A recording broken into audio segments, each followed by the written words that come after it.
Hello. I'm Adam, the Learning Coach at abetterpianoteacher.com. You are a pianist. You've just been handed a very difficult piece to learn, either to accompany someone or for a recital of some kind. You don't know how you're going to get it learned in the time you have. I have a strategy that's going to save you time, and it's going to make it a lot less painful for you to learn this piece. The most important principle of learning a new piece is to get it into your head as quickly as possible, to encode it in your body and your mind fast. Whether or not you can play it in tempo is less important than that you are completely familiar with it. You have several tools at your disposal to do this. One is to listen to recordings, which will give you the overall sound of the piece and make you familiar with it. Two is your ability to sight read, and hopefully this is very good, because if you can sight read a piece, it will encode in your body easier. Remember that it's not music notation, it's movement notation. And what you see is what you do. So the better you are at turning what you see into what your body does, the quicker you will learn this piece. One way you can learn the piece is, of course, by going hand separate.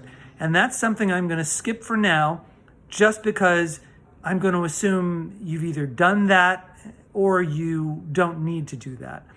The most important first step is to get this piece played through as many times as possible with as few mistakes as possible.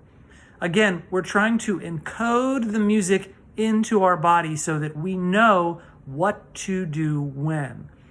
If you try to play this at tempo, or even at a steady, slow tempo, you are inviting mistakes because you don't yet have the piece in your body. So here's what you're going to do first.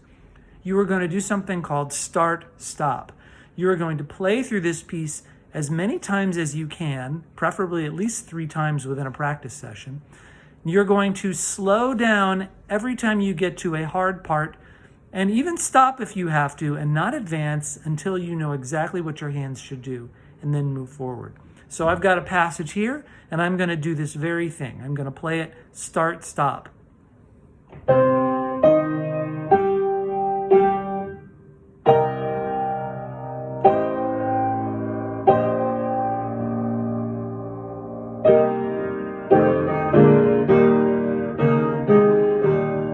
That it got easier as it went further, so I was able to go faster. It was just this part in the middle that I had to slow down. I'm going to do that several times until I start to get used to what it looks like and what the music that I'm seeing makes me do with my body.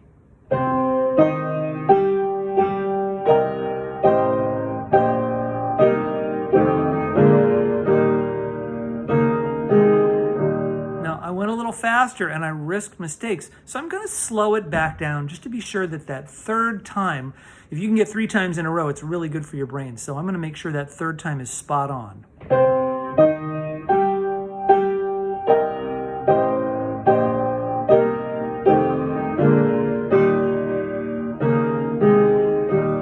Okay. Now I know this passage to some extent. I can work on it slow in tempo, because now the tempo is part of the game.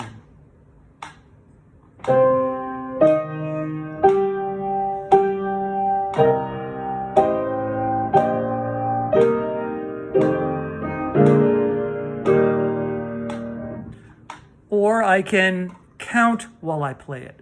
When you count, the counting takes the place of the steady tempo because it's assigning moments in the music to particular beats. It's more challenging to count with the music, and it's very good again for your mind. 4, 1, 2, 3, 4, 1, 2, 3. At some point, you are going to want to take this up to tempo. And that's too fast, right about here.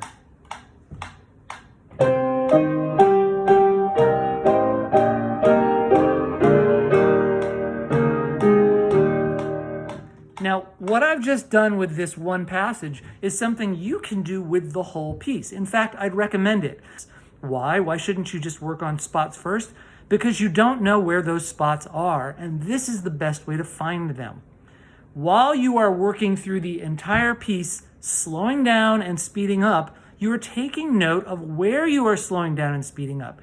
Those are your spots.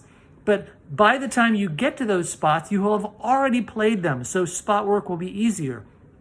If you start with spot work, it's tricky because then you are inviting, learning the piece out of context. It's much better to have the spots in context.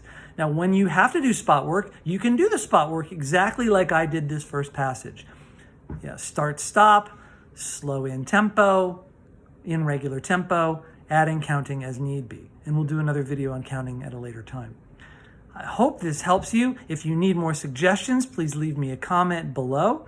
I'm Adam Cole, and I'm always trying to be a better piano teacher.